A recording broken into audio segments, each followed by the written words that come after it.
Hello everybody and welcome back inside the box for another episode of Gunpla Kitbash with me, Kukamatsu. In this episode we are very close to the end. Just one more thing. Weathering. So, let's jump right in. Alrighty, time to do some weathering. It's kind of funny, I have this struggle every time I get to this point, and I really like the clean result that I have here, and there's a part of my brain that says, maybe you should just leave it like that. Don't mess it up with weathering. I guess I just have to keep reminding myself that I really like the weathered result, and I'm always happy that I did that extra step and did the weathering, even though it means messing up this beautiful clean paint. So I always have the struggle. I always end up doing it anyway, and I'm always glad that I did. So that's sort of the state that I'm in now, and just kind of push on through that and see how we go. I want to do kind of a greenish color for the grunge pass. That'll be the first step here. For that, I'm going to use a mix of olive drab XF62 by Tamiya and khaki drab XF51. The reason I'm doing this mix is because I do like the khaki drab color a lot, but it just needs a little bit of green in it, and so that's why I'm adding the olive drab to that. And I'm not going to need too much, so I'm just going to mix it here on my palette, and if I need more I can just mix more, because exact color matching is not important in this case. I think it's just going to mostly be the khaki drab, but with a little bit of the olive drab in there, just to give the grime pass a little bit more of an organic color, not just straight kind of browny gray, which is what the khaki is.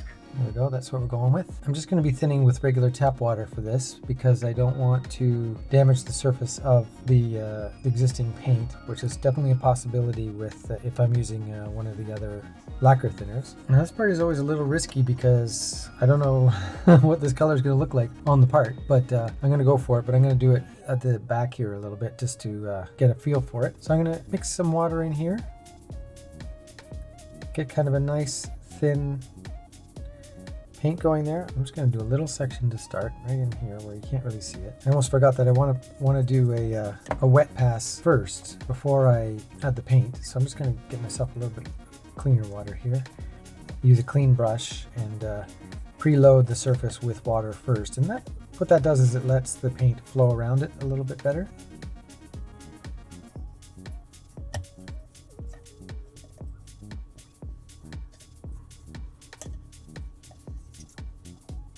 Can be a little bit messy with this step because it is a grunge pass after all. Really the main goal is to knock the whiteness out of the white and just give it a little bit of more of a lived in feel. Don't want it to look brand new. There are specific parts that you can't get with the makeup sponge, then just use a Q-tip. I'm liking the look of that now, so I'm just going to go for it with the rest of the arm here. I can do it in slightly bigger sections now that I'm more certain that it's looking the way I want it to.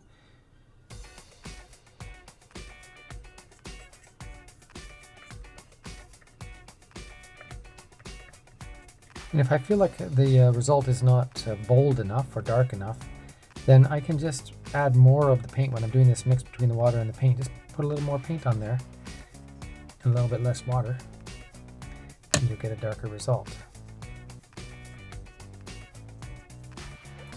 And I'm just brushing it off lightly with the sponge. I'm not really pushing that hard so that some of the paint still stays on the surface.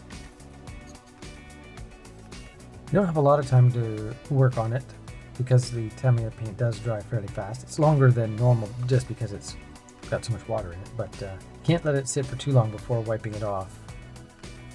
Just a little bit of wear, a little bit of a grunge on there. You can do this step pretty fast, which is a nice aspect of it, especially if you're doing a master grade or something smaller. I tend to prefer master grades personally.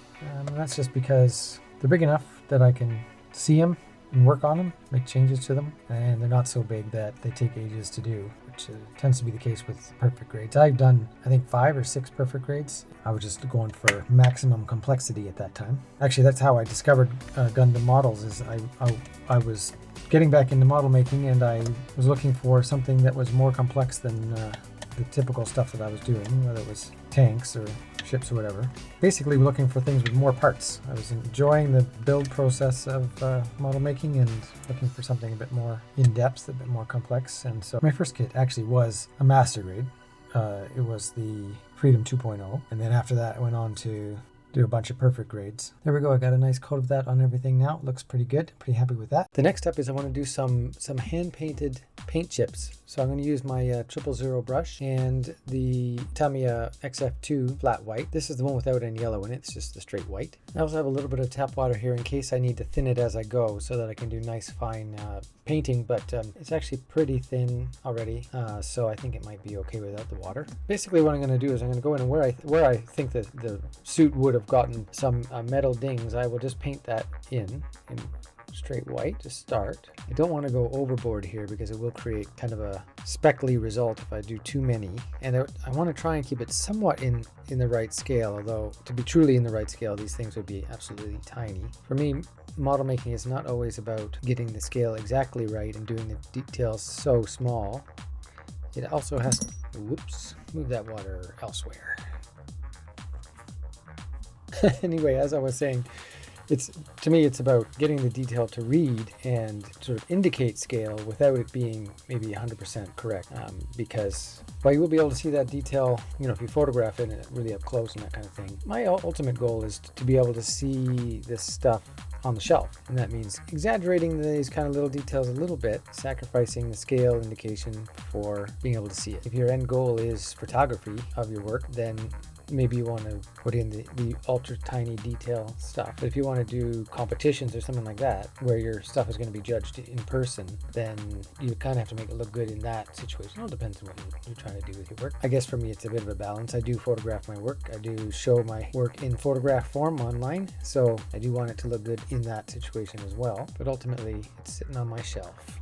Okay, that's step one. It's actually not even that easy to see probably, but I have them around all over, sort of spread out a little bit everywhere, and I will go ahead and do that on all of the white parts, at least to start, and then we'll do the second step after that. Okay, now I'm going to pull out the old trusty Gunmetal X10 again, and do some more brushing on top of those white spots with it. This is where I definitely will use the water, so hopefully I can use it without knocking it over. The gunmetal paint does tend to be a little bit thicker, and also I haven't thinned the whole jar down like I had with the white, so I will add a little bit of tap water as I go, just to get something that flows a little bit better and gives me the ability to do finer detail work with it. Basically what I'm going to do here is I'm just going to go where I did with the whites before, and they're going to paint on, but leaving a slight bit of the white showing, which ends up kind of giving the look of chipped paint, because it's almost like you can see the edge of the paint. The white is the kind of edge of the chipped paint. It gives it a slightly 3D look to it. I don't want to leave too much of the white behind because it kind of gives it away. Just need to be like a little highlight of light.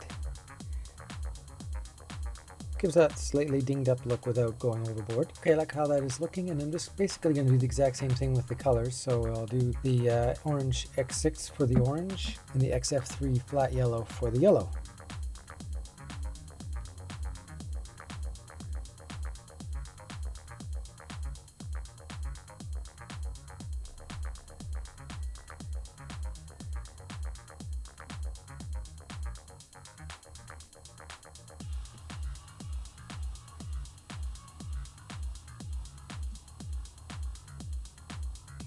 Okay, there we go. I think it's done. Well, that is the end of this week's episode, and it's the end of the end. We only have one more episode to go, and that will be a short recap of the entire build, and then the final reveal. So if you enjoyed the video, I'd appreciate it if you give me a like down below.